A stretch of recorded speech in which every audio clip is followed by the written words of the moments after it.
మాట చెప్తా ఉన్నా, ఇవాళ రాజమహేంద్రవరం ప్రజల్లో ప్రతి కుటుంబానికి పెద్ద కొడుకులా నేను బాధ్యత తీసుకుంటానని, అదే స్థాయిలో మరి నన్ను ఆశీర్వదించడానికి పెద్దలందరూ కూడా రావడం జరిగింది. రాజమహేంద్రవరం ప్రజలు కూడా రావడం జరిగింది. ఇక్కడే మన ఎదురుగుండా రోడా చైర్మన్ గారు ఉన్నారు, అదేవిధంగా మన ఎంపీ అభ్యర్థి గూడూరు శ్రీనివాస్ గారు ఉన్నారు. వీరిద్దరూ కూడా ఆశీర్వదించి మరి ఇవాళ నామినేషన్ అంతా కూడా వేయడం జరిగింది. ప్రజలందరూ కూడా వచ్చి నన్ను ఆశీర్వదించినందుకు వాళ్ళందరికీ కూడా ఎప్పుడు రుణపడి ఉంటానని ఈ సందర్భంగా తెలియపరుస్తూ మరి రాజమహేంద్రవరం ప్రజలకి మాట ఇస్తా ఉన్నా, ప్రతి ఇంటికి కూడా పెద్ద కొడుకులా నేను బాధ్యత తీసుకుంటాను. ప్రతి ఇంటిలో కూడా ప్రతి ఒక్కరికి కూడా యోగక్షేమాల్లో నా వంతు బాధ్యత నేను తీసుకుని ఖచ్చితంగా ప్రజల యొక్క యోగక్షేమాలని పరిరక్షిస్తాను. రాజమహేంద్రవరం ఒక శాంతి భద్రతలతో ఉండే బాధ్యత కూడా పూర్తి స్థాయిగా తీసుకుంటాను. ఎంపీగా అవకాశం ఇచ్చారు. ఇవాళ రాజమహేంద్రవరాన్ని ఒక డెవలప్మెంట్ పాయింట్ ఆఫ్ వ్యూలో గడిచిన 2 సంవత్సరాల్లో కూడా ఏ రకంగా రాజమహేంద్రవరాన్ని తయారు చేసామో కూడా చేసి చూపించాము. నేను మళ్ళీ చెప్తా ఉన్నా, ఈ గడిచిన 2 సంవత్సరాలు కేవలం ట్రైలర్ మటుకే. రాబోయే 5 సంవత్సరాల్లో ఆశీర్వదించండి, నన్ను ఎమ్మెల్యేగా గెలిపించండి.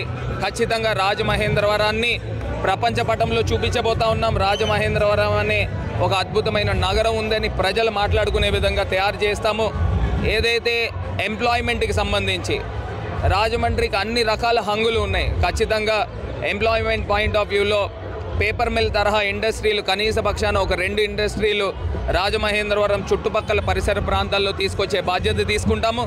ఇది కాకుండా ఐటీ పార్క్ సంబంధించి, సాఫ్ట్వేర్ పార్క్ సంబంధించి కనీసం మినిమం అంటే మినిమం 2-3 కంపెనీలైనా రాజమహేంద్రవరానికి తీసుకుని వచ్చి పిల్లలు హైదరాబాదో బెంగళూరో చెన్నైయో వెళ్లకుండా ఇక్కడే ఉండే విధంగా ఒక సిటీ వైబ్ని తీసుకొచ్చి ఉద్యోగ కల్పన కూడా ఇక్కడే ఇప్పించే బాధ్యత కూడా పూర్తి స్థాయిగా తీసుకుంటానని ప్రజలందరికీ కూడా, రాజమహేంద్రవరం ప్రజలందరికీ కూడా మార్గాని భరత్రామ్ మాట ఇస్తున్నాడని తెలియపరుస్తున్నాను.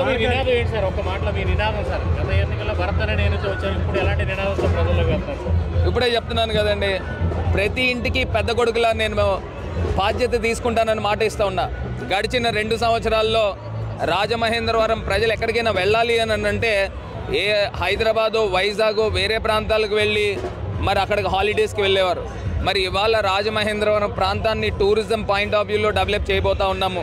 ఇంకా రానున్న రోజుల్లో మీరు చూస్తారు, రాజమహేంద్రవరంలో ఒక అద్భుతమైన గోదావరి నదీ తీరాన్ని ఒక టీటీడీ టెంపుల్ కూడా తీసుకొచ్చే బాధ్యత తీసుకుంటాము. ఇట్లాగ అన్ని రకాలుగా కూడా ఘాట్లన్నీ కూడా కలిపే బాధ్యత తీసుకుంటాము. కాశీ తరహాలో కిందన ఘాట్లన్నీ కలుపుతాం. పైన అప్పర్ ప్రామినేట్ మటుకి ట్యాంక్ బండ్ తరహాలో తీసుకుని వచ్చి ఒక ఇన్ఫినిటీ వ్యూ ఇవ్వబోతా ఉన్నాం. సో ఈ రకంగా నేను మాటల్లో చెప్పే కన్నా చేతల్లో చేసి చూపిస్తాను.